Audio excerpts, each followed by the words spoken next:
Barakatha Yahweh, Barakatha Yahweh Shai, Barakatha Yahweh, Barakatha Yahweh Shai, Call Haloyim Yahweh Bahashim Yahweh Shai, Wa Rahakwadash, Mamanya, Wa Rahakwadash Laha Takwak, Malapanyaka, La Tha Salakanya, Baba Kusha, Baba Kusha, Baba Kusha, Shemai, Yasharala, Yahweh, Allahayanawa, Yahweh, Ahad, Tuab, Tuab.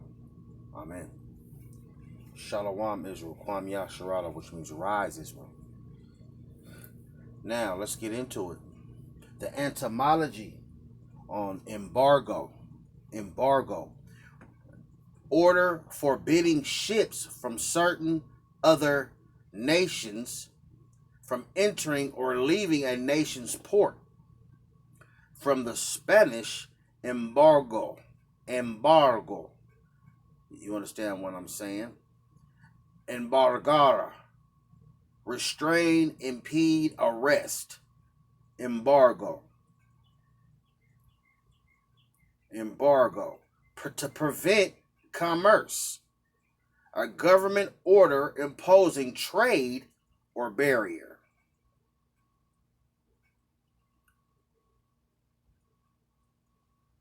That's plain as a nutshell. So the m.o.t.b is not, an embargo. It is not an embargo. The beast is not an embargo. Now let's get a little bit more clarity on embargo.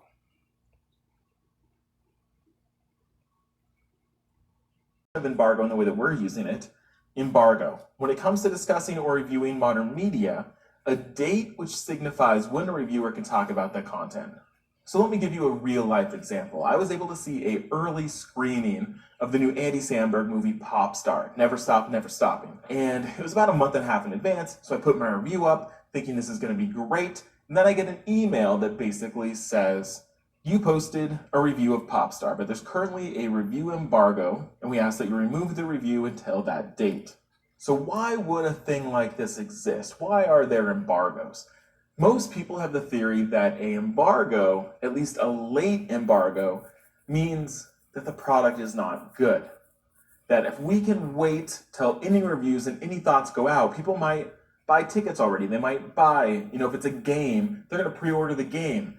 So when an embargo is like the day of something coming out, so if X-Men was coming out and the embargo was that day, people would be worried. There's probably a reason that they don't want us to share our opinions. If an embargo is early, it might be a sign that they're confident in their product, that there's 2 or 3 weeks before the movie comes out and people are already talking about it, hoping that the positive publicity means positive, ticket sales. So here's some examples of how you'll see this used in news and media outlets. We'll be posting our review of Uncharted 4 on Monday at 9 a.m. when the embargo lifts. Or, I saw X-Men Apocalypse, but I can't discuss it until the embargo lifts on Friday. So that's basically what it is. Embargo is just a time when you can't say anything, you can't discuss it until the embargo is gone, disappears, or the embargo is lifted. There's a lot of different terms for it. The embargo is no more, so everyone please share your thoughts.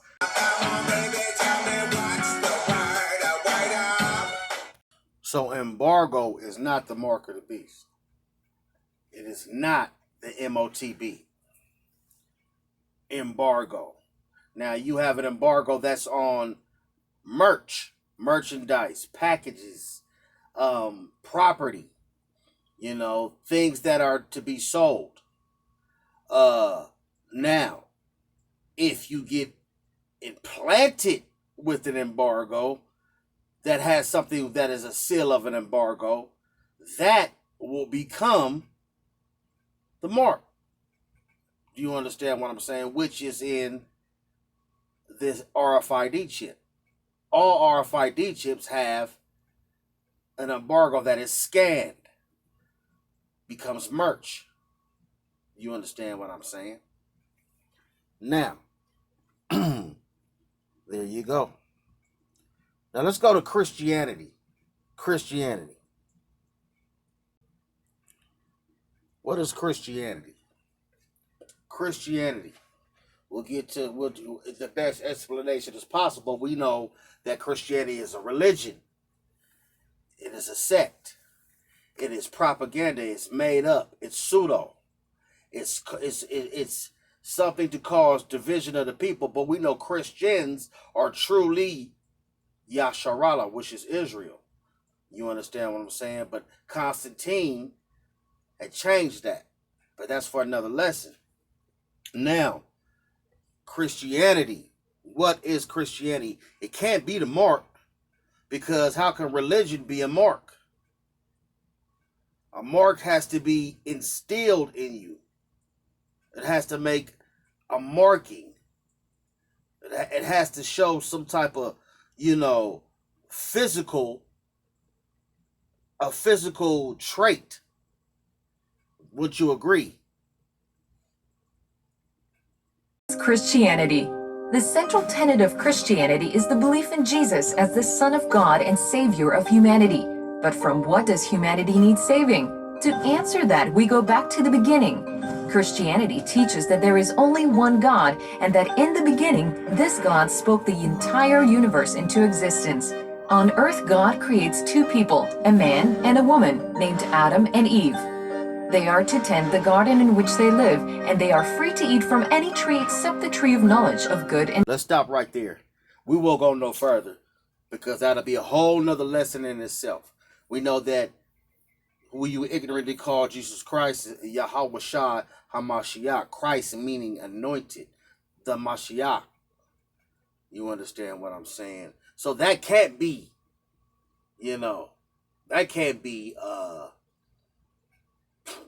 the mark,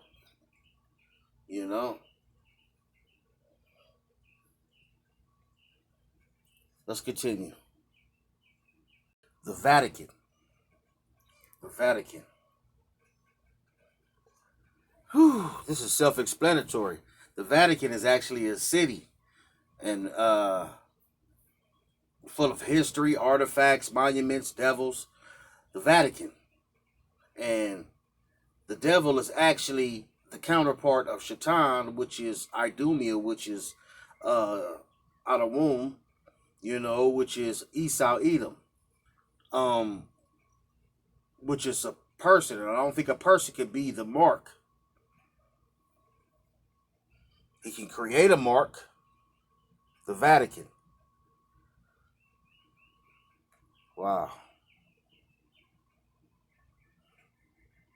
Capital of the Catholic Church, home to the Pope, owner of impressive collections of art and history, all contained within the borders of the world's smallest country, conveniently circumnavigatable on foot in only 40 minutes. Just how did the world end up with this tiny nation? The short answer is because Mussolini, and the long answer is fiendishly complicated, so here's a simplified medium version. The popes used to rule a country called the Papal States that covered much of modern-day Italy. It was during this 1,000-plus-year reign that the popes constructed St. Peter's Basilica, the largest church in the world, and also built a wall around the base of a hill known as Vatican, upon which St. Peter's stood. But the Kingdom of Italy next door thought Rome would make an awesome capital for their country, and so conquered the Papal States. His nation destroyed, the Pope hid behind the walls of Vatican and conflictingly refused to acknowledge that the Kingdom of Italy existed, while simultaneously complaining about being a prisoner of the Kingdom of Italy, which, according to him, didn't exist. Rather than risk religious civil war by getting rid of the Pope, the Kingdom of Italy decided to wait him out, assuming he'd eventually give up. But religion is nothing if not obstinate, and 1, 2, 3, 4, 5 popes, and 60 years later, nothing had changed.